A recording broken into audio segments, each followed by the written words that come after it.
Australian filmmaker Yolanda Ramke has expanded her much-watched short film Cargo to feature-length, co-directing with Ben Howling. The essence of the short film is the core of the story of Andy Martin Freeman trying to find a safe haven and protection for his daughter Rosie after a plague has infected society, turning everyone who is bitten into flesh-eating, and I hate to call them zombies because that term isn't used in the film, but that's pretty much what they are. His wife Kay, Susie Porter, was the first to be bitten and, much against her will, bit into Andy, who now has 48 hours to find a carer for his daughter. At the same time, young Aboriginal girl Toomey, Simone Landers, is trying to track down clever man David Gulpilil, whom she believes can cure her infected father. Andy and Toomey are forced into close contact when they're caged by morally bankrupt redneck Vic, Anthony Hayes. The subtext of the film is the ruination of the land and its potential renewal in Aboriginal hands. It's remarkably tense and effective, with Jeffrey Simpson's photography of our wide brown land one of the key assets. All the performances are fabulous. Martin Freeman, stoic as the protective father, and young Simone Landers, really impressive as Toomey. Anthony Hayes does bad guys so well. You can almost feel the malevolence seeping from his pores, and it's always beautiful seeing Gulpilil on screen. The music is at times a bit insistent, but it certainly ramps up the tension. Danny Cooper's and Sean Laheef's editing is seamless.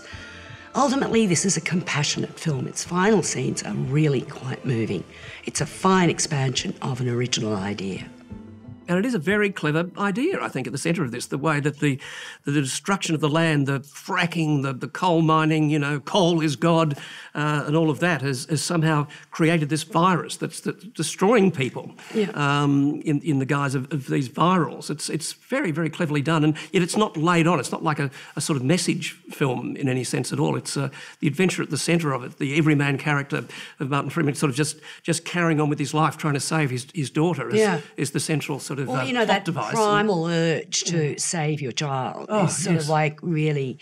And, the kid is wonderful. I mean, it's played by 4 different little babies, but they're all fabulous. Susie Porter's terrific in a smallish role at the start as the wife, but she is absolutely... And Hayes, I mean, he kind of symbolises the whole mining industry push in Australia in some ways. He's the evil miner, and it's so brilliantly done. You can almost feel the stuff, the evil pouring out of his pores, but you can almost smell the character through the screen. Well, there's sort of like, it's like everybody who wants to exploit a terrible situation for their own advancement, and he just represents... most probably what capitalism's all about. I think so too, but it's not really a protest film. It's very subtle, and it is so beautifully Well, it's directed. a zombie film, really. Well, it is a zombie film, but you don't see all that much of the zombies. They're not as intrusive as they are, say, in The Walking Dead. Oh, no. It's a bit more cleverly done, maybe, than The Walking Dead. Well, I'm giving this 4 stars. I'm giving it 4 as well. It's a terrific bit of filmmaking.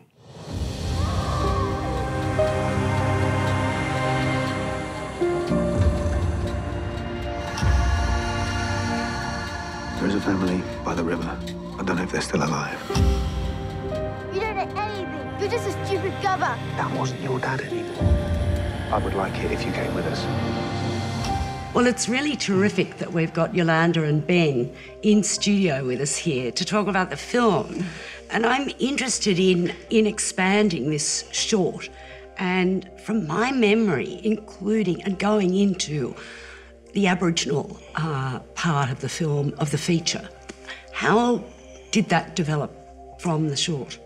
Yeah, I mean, I guess, going from a 7-minute piece to a full 100-minute film, we knew we kind of needed to try and look for added layers of depth to the story. And once we sort of settled on the idea of it being an Australian set film, as the short was, it was just starting to think about story-wise and logic-wise, survivors in that genre that we maybe hadn't seen before, and we felt that Indigenous survivors we hadn't seen in a zombie film before, and there was a logic to the way that they would perhaps be able to survive off the land and flourish.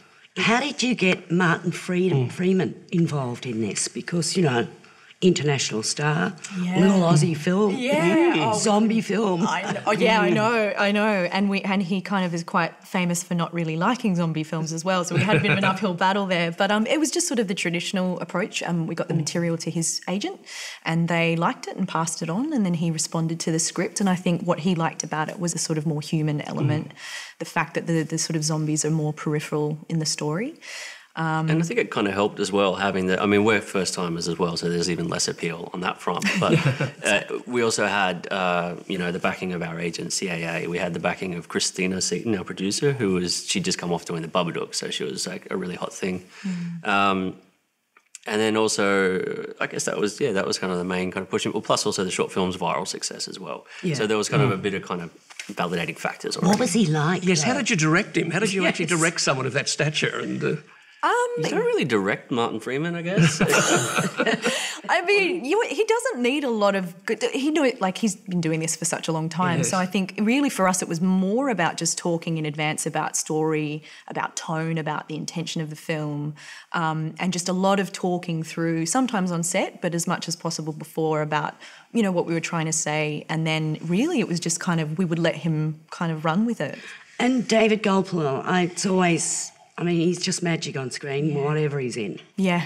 How'd you get him? Oh, I mean, we didn't really think that it was a possibility, I don't think, also because it's such a small part in a way. And so we thought, but, in terms of having, I think we kind of thought of it as sort of like an impact player, as like a sports metaphor. You want somebody that's going to come in and just like... Off the bench. Yeah, off the bench. The game and just, just kind of smash it and then kind of, kind of move back to the sideline. So, and in terms of that, there was nobody else that we thought could kind of deliver silently the way that he can, without words. He's magnetic. So, no, we were really delighted.